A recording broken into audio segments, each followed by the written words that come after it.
Hi everybody.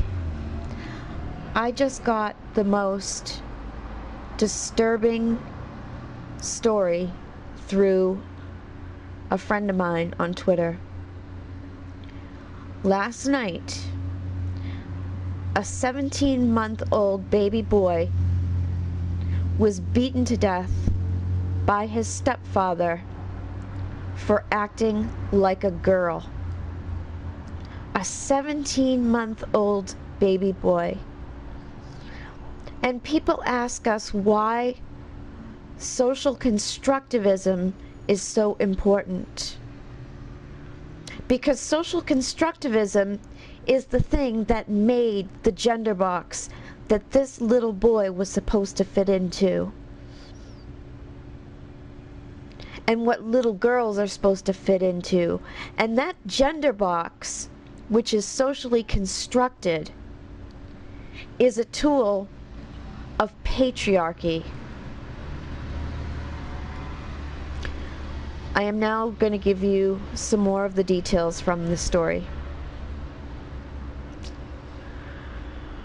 According to the authorities, the toddler had endured a savage beating.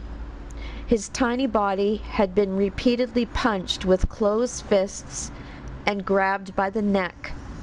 By the time 911 had been called, he was already in cardiac arrest from the sheer brutality of the assault, and it was too late to save his life. This little boy's baby's stepfather was 20 years old. He's being charged with manslaughter in the first degree, and he's held without bail. He's actually the boyfriend of the mother of that little baby boy. And he actually told the state troopers when they came and arrested him that the little boy was too feminine and that he was trying to toughen up his 18-month-old stepson by beating the life out of him. And he says, quote, "I'm sorry, that's my baby. I loved him to death."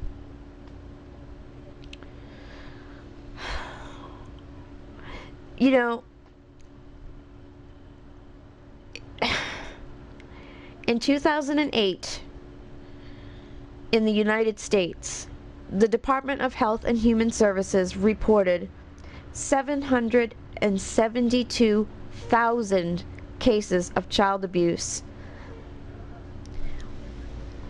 1,740 fatalities, and that's an increase since the year 2000.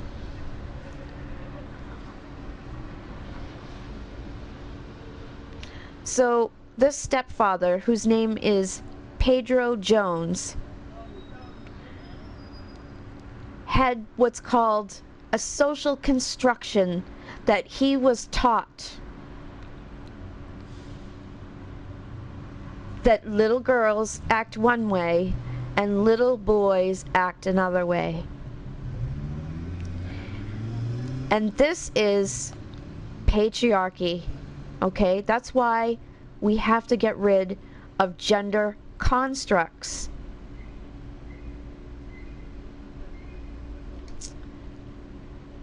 I'll read a couple more parts from this article. It's present in the heightened male objectification of women inherent in certain types of music videos that present them as bitches and hoes who crave an answering violent thuggishness from their men. The ideal woman is a weak-willed, mindless consumer of frivolity, whereas a real man is strong.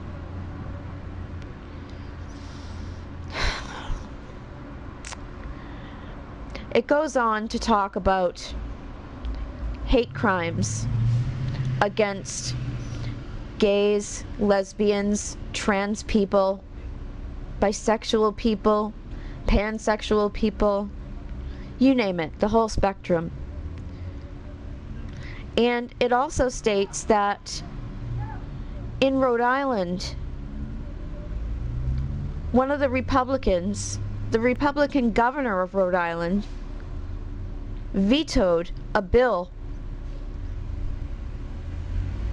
that would have included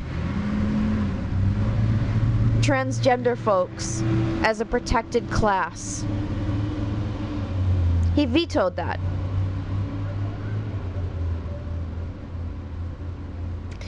Also, in May of 2010, there was an article in the Miami News that reported on a project from UCLA in 1974 called the Feminine Boy Project. And the article was about a 4-year-old effeminate boy named Craig, who was subjected by his parents to an aversion type of therapy to sort of, you know, get the gay out of him. So this 4-year-old was put into this therapy, this aversion therapy, and he was placed in a play observation room with his mom. And the mother had been instructed to avert her eyes from her own child whenever the little boy played with girly toys. Do you know what happened to that 4-year-old boy? He got so upset and hysterical that he had to be carried out of the room by the therapists. Because when you're 4 years old and you lose eye contact with your mother, you think you lose contact with your mother's love and everything that is you. Because at that point, you're differentiating yourself from your mother. And that's why mothers really bond with their babies. There's a bond there. Okay? Especially when they're that young. So this little 4-year-old boy was subjected to that.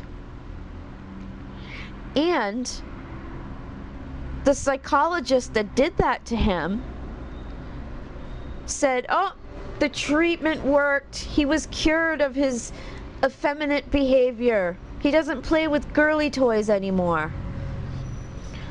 When that little boy grew up to be 18 years old, he tried to kill himself.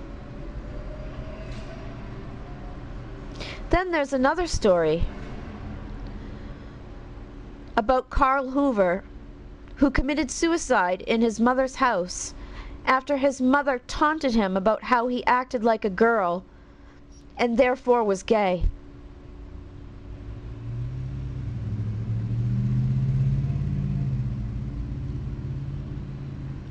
So he hung himself.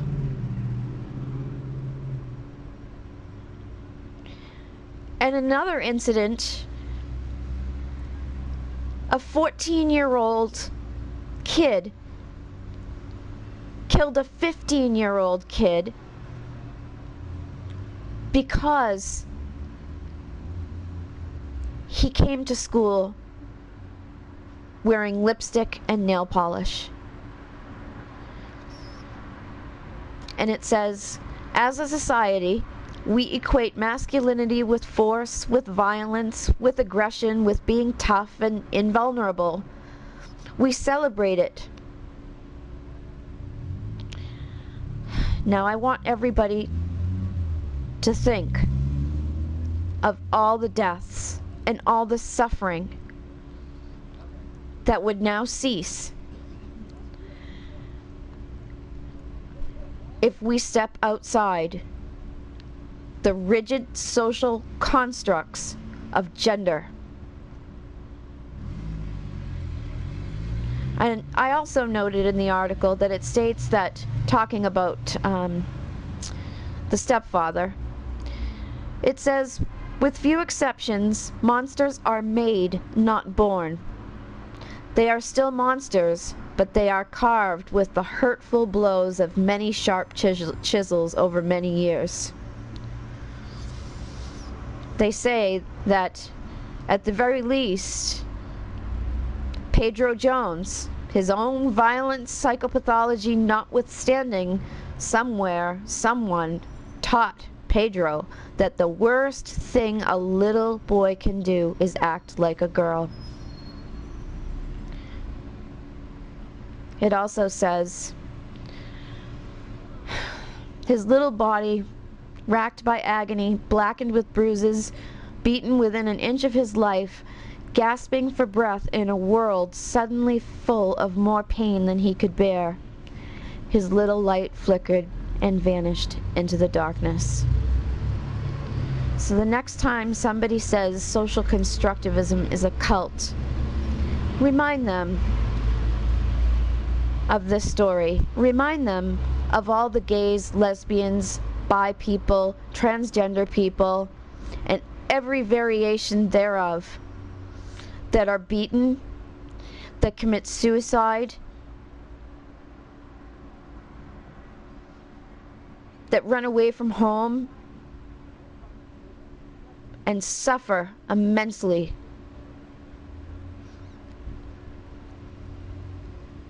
This is why social constructivism is important.